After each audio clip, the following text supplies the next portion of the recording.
This is the traditional Rohatsu time. Rohatsu is literally has to do with the 8th day of this month. So in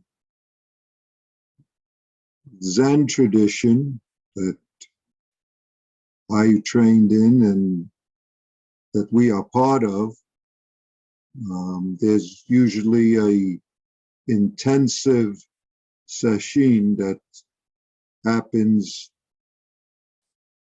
from, let us say, December 1st, November 30th, and ends on December 8th, which is when we celebrate, commemorate, relive the awakening of the Buddha at dawn on seeing the morning star. Of course, these days are just a form to enable us and encourage us to be intensive practice. We don't do this session at this time of the year. However, our whole life is a session opportunity. There are formal sessions and informal sessions. But the circumstances of our life are this being, this prajna paramita that we are, so as to see, be, live the emptiness of the 5 conditions, if we use such words. Be the ability to relieve misfortune and pain of our own life and that of others, or that of others and then of our own life. And the way we do it is, in part, set out in the Heart Sutra, which we've just recited. But in a way, the Heart Sutra is the opportunity for us to see, though the Heart Sutra says no hindrance in mind, no hindrance, therefore no fear, to see where we do hold on to hindrances, where we do believe hindrances, disturbances, where instead of seeing the form and emptiness, the form as form, which is exactly the emptiness as emptiness, we get entangled in, disturbed by the various forms of life, the various conditions. And the best way to, of course, work with this is in our life of formal sitting, formal zazen, and in our life of so-called informal zazening throughout the day. Always, that's our opportunity, and that's also our support.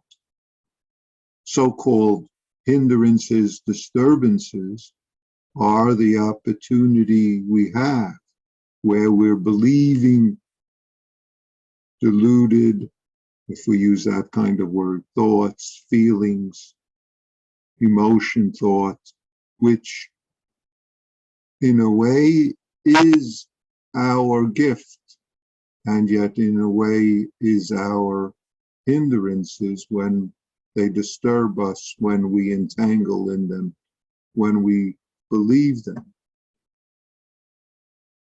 Of course, this is our whole life. We don't need Rohatsu, particular times, but we can make good use of particular times. So I want to bring up again what I brought up several weeks ago, the extended quote from Joko, and then I'll talk a little more about it, where Joko says, quote, "Sitting with what's there and letting the thoughts go is really the secret of life. What you're really letting go when you sit like that is all the thoughts, that swarm around your egocentric preoccupations. I'll stop the quote for a moment. I want to emphasize, swarm around your egocentric preoccupations. We have no choice of what swarms arise, what things disturb us. However, we do have a choice of what and how we do with that when and if we notice that. So Joko continues, quote, you know, how will it go for me? Is life going to be comfortable? Will it work out? I mean, all human beings do that. But until that self-centered orientation towards life fades away, and that's what this kind of sitting does, you can't see life the way it really is. You don't see yourself the way you really are either. See, this is what, if I stop for a moment, this is exactly what no hindrance, therefore no fear, far beyond deluded thoughts. This is nirvana. All past, present, and future Buddhas live prajnaparamita. That means you, I, and all of us are all past, present, future Buddhas living this prajnaparamita. But, Joko continues, we don't want to do that, you see. But you can do it for a few short times. You know what I mean? You can see exactly what has to be done and do it. I know it's hard, but Joko says, I see, for instance, people at the center do it. See, this, close quote, this is exactly our opportunity throughout our life, but it's all the more our opportunity if we keep reminding ourselves with our daily zazening throughout the day, with our various reciting and reading, reminding ourselves to do what we need to do, whether with Rohatsu Sesshin time of maybe sitting a little more or doing some more formal practice during the day, reminding ourselves to notice our self-centered reactions. If you want, you can call it our selfishness, but I don't mean in a judgmental sense. Our reactions to the circumstances of life and to the disturbance and hindrances that arise. We're not in charge of what arises. We're not in charge of the circumstances, and we're not in charge of the so-called hindrances and disturbances within us, if I use that kind of word, that blind us to seeing and being the life as it is this moment, seeing and being ourself the way we are, seeing the world, seeing others, so-called others, the way this moment is. This is the whole of our practice, despite the fact that we don't want to do that, as Joko said. We don't want to do that. How do we know we don't want to do it? Because we'd rather get entangled in our reactions and believe them and justify them and act them out and blame, rather be hindered by what doesn't hinder, rather be hindered by the clouds that pass in the sky of our life. They come and they go.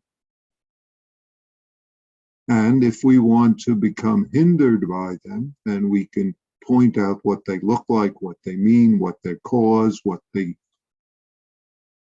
should result in, and what they remind us to do or not do, or remind us of, or predict. all the ways that we miss right here, right now, what this form of emptiness is, what this form of form as is. This that we say, not stained, not pure, without loss, without gain.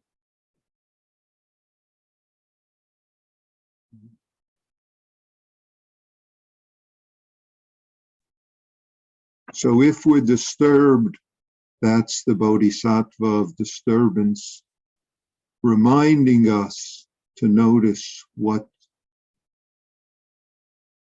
is the hindrance that's arisen for us. What's the fear that's arisen for us? And then to see what's skillful to do with that. To see, as Joko says, to see what we don't want to see. To see life as it really is, to see ourselves as we really are this moment, not as the story we have of it, not as the judgment or complaints we have about it, but to see, be what is so right now. See, be see, whatever way you want to put it. Despite the thoughts that arise, despite the preoccupations that we find ourselves occupied by, caught up in. And it's our particular form, it's my particular form, your particular form right now that's important to notice. You don't have to go looking, you don't have to figure out about all the past, but they all arise now. And now is when you have to see, how do I sit with this as it is, so that my ideas about it, or the self-centered orientation about it, fades of itself, which is what letting go of emotion thought when it arises, so that we can be right here, right now. Thank you all.